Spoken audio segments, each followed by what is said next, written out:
Mr. Nightmare is like actually slapped. I expected it to be more like Nuke's top fives, but it was real shit, which was interesting. Don't really see a lot of that there. Nuke's is much goofier though, which is fun. Yeah, let's see the newest one. Is this just gonna be like reading Reddit posts though, or is this gonna be like actual footage stuff? These are story only? Oh, okay, that's not for me then. I don't really like those. How about the disturbing backstories? I'll just refer to him as Tom. It started when Tom was 8 years old, taking his dog for a walk through the neighborhood with his mom.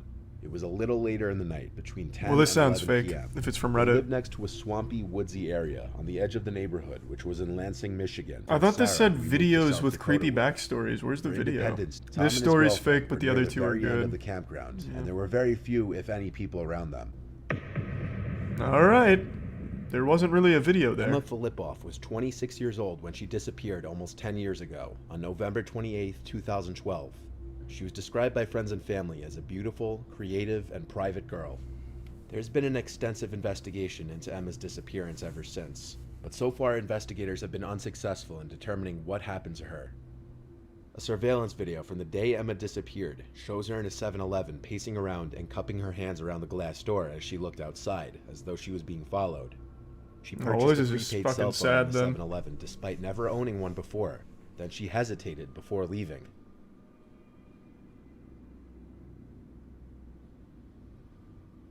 There's a prime coyote.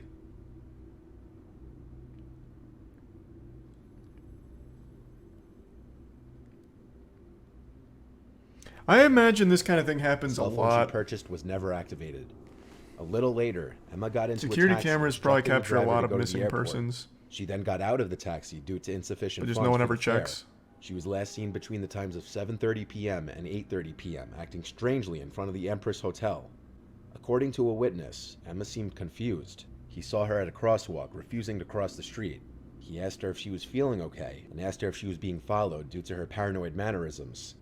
Emma said she was okay. So, not knowing what to do, he made a phone call to the police. Police showed up and found her shoeless, and they questioned her for a total of 45 minutes and then left.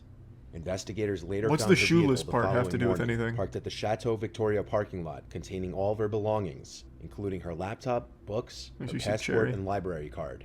Investigators found a CCTV footage clip from a local YMCA 5 days before Emma went missing. In the clip, she walked in and out through the door 6 times, peering out through the glass.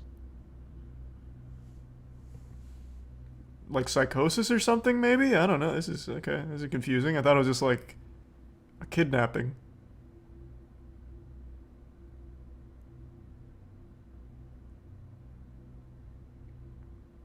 One possible person of interest is in CCTV footage from a Vancouver store. The 2014 surveillance video shows a man in a Gastown clothing store holding a purple poster in his right hand. The store owner reported that the man was irritated and claiming Emma was his girlfriend and that she wanted to be left alone. Police have not yet been able to identify him. How? That's always the thing that surprises me. On Reddit, there'll often be these videos that come up of like random assaults and shit, and the person's just like fully in view of the camera. My immediate thought is, this guy's fucked. His whole life is over. They've got him now. Because you can see everything about the person, and I just have so much faith in like the process that you can always identify someone if you can see them fully. But I guess not. More often I realize that it doesn't matter. They can't just identify someone just because they can see everything about them. There's some Geo and Luke. Plus I guess a lot of those big case breaks come from anonymous tips, like people actually just leaving tips and telling the police who the person was that they were asking about. What we're about to watch was of an episode of the old game show The Dating Game, and on the surface it seems completely normal, and all the contestants seem to be regular people you'd expect to see in a typical cheesy 1970s dating show. However, one person... That's another good point. A lot of people think your DNA also just gives your name and address to the cops. Yeah, it's me.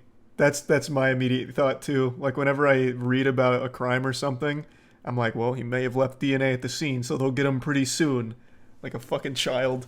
As if DNA is like geocoded or something, where if you find like a single hair, you can trace it all the way back to the person and find them at like a dilapidated Denny's across the globe. That is absolutely how I think about shit too. It's like DNA is a perpetual GPS. person on the stage was not who he seemed. Thanks to the It Prime, was Petty. later found out this episode was filmed amid a gruesome killing spree. He was the winner of the episode, and his name was Rodney Alcala, a serial killer who victimized up to 130 fuck. women. This was part of the episode. 130? What the fuck? Photographer who got his start when his father found him in the dark room at the age of 13, fully developed. Between takes, he might find him skydiving or motorcycling. Please welcome Rodney Alcala. Rod, welcome. He was introduced as Bachelor Number Thanks to 1, Prime. a successful photographer Smash and the who Reese of enjoyed Exotic. skydiving and motorcycling in his spare The time. Prime Flipper. A bachelor number 1. I am serving you for dinner. Oh, What are you called and what do you look like? I'm called the banana, and I look really good. What? Can you be a little more descriptive? Peel me. What a weird fucking show. With his suggestive quips and impressions, he won the contest, scoring a date with the Shit Bachelorette, seems Cheryl haunted. Bradshaw. But in the years that followed his appearance on the show, Alcala would come to be known as the dating game killer. will that date be Bachelor number 1, Bachelor number 2, or Bachelor number 3? Who gets the dates? Well, I like bananas, so I'll take one. Number 1, Bachelor number 1. All right. What a weird fucking show. He's a skydiver, so he's got a lot of nerve. He's into motorcycling. He's also a fine photographer. Say hello to Rodney Alcala. Rodney, come on and say hello. Congratulations. You just kiss her on the Convicted of mouth? the murders of 6 women and a 12-year-old girl, with some of the crimes being committed before his TV appearance. Investigators estimated his victims could be as many as 130. Alcala died at age 77 while on death row. He committed his first known crime on September 25, 1968, when an eyewitness in Los Angeles called police after watching him lure an 8-year-old girl named Tali Shapiro into his apartment. Tali was walking to school when Alcala offered her Thanks, a Reese said ride, fish. but he took her to his apartment instead. When the police arrived, the girl was found alive, but Alcala had fled. To evade the resulting arrest warrant, he left the state and enrolled in the NYU Film School, using the name John Berger. With his good looks and charm, he John persuaded many Berger. young women to pose in photographs for him, most of whom are presumed to have been victims of his, and apparently a lot of them remain unidentified. In fact, you can easily find these pictures online. In 1971, Holy he shit. obtained a counseling job at a New Hampshire arts camp for children. The FBI added Alcala to its list of 10 most wanted fugitives, and a few months later, 2 children attending the arts camp noticed his photo on an FBI poster at the post office. Alcala was arrested and extradited to California. He only served 3 years in prison for this crime, because Shapiro's family had relocated to Mexico, and her parents refused to have her testify at the trial. The years following, he would be in and out of jail, and the list of his victims What? would grow longer and longer. Somehow Alcala was able to make it on the dating show despite his criminal history, and of course his record went unmentioned during his appearance. After Cheryl Bradshaw chose Rodney Alcala, the two were awarded tennis lessons, complete with outfits, and a trip to Magic Mountain theme park. First, you'll receive tennis lessons from expert Naomi Besa of the How in the fuck? That starts. The two were then escorted to a place where the show would allow the match to talk and get to know each other. And it was during this time that Cheryl Bradshaw started to get a bad feeling about Rodney overall, describing him as creepy and weird. The arranged date after the show never happened. Oh, because nice. Bradshaw called the show's office after filming and told the contestant coordinator that she didn't want to go because of the weird vibes that came off of him. She said, Ellen, I can't go out with this guy. There's weird vibes that are coming off of him. He's very strange. I'm not comfortable. Is Damn. that going to be a problem? Good Of sense. course, I said no. The next year, That's some on good June intuition. 20th, 1979, 12-year-old Robin Samso of Huntington Beach vanished while riding a bike to a ballet lesson. A Forest Service employee later found her remains, scattered across a remote ravine in Los Angeles. Robin's friends told police that a stranger had photographed some them on the Harkist and beach the day she Sappy. disappeared. Authorities obtained a warrant to arrest Alcala based on his record, his known habit of photographing children, and indications that he frequented the area that the girl's body was found. Rodney Alcala's DNA would later link him to the deaths of multiple other women. In 2010, he was convicted of 5 counts of first-degree murder.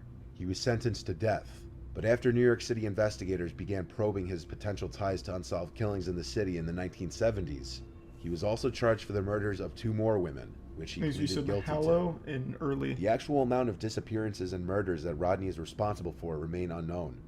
It's crazy to think how Cheryl Bradshaw's gut instincts that something was off about Rodney and her refusal Yeah, to goddamn, go through Carol. with their date Nice. probably saved her life. Well, not probably. It absolutely saved her life. You can say with a high level of confidence that had she gone on that date, she would have been another victim of the guy. So good for Carol. She was able to sniff that shit out. Well, that last one was definitely a fucking wild one. Old dating shows were so... Well, I guess just old shows in general. You guys remember that? I think it was a Canadian show. There was like a Canadian kids show where the host just kept making out with the children on the show and people just clapped for it. It's a video that pops up on Reddit all the time about like TV was really fucking weird back in the day. Like all those old shows were just kind of fucking creepy, full of weirdos. Seems like chat's split half and half. It wasn't Family Feud. It was a Canadian show. They had like child contestants and I think they were doing like trivia or something. It's been a long time. But basically the host, every time a kid would answer a question, he just kissed them on the lips. Like just constantly kissing the kids on the lips. It wasn't French, it was, I'm pretty sure it was Canada. It's been a long time since I saw that pop back up on Reddit, but yeah, shit was fucking gross. And the dude, as far as I remember, the dude never faced any repercussions. Like he was a host for his entire career. I don't think like he ever lost his position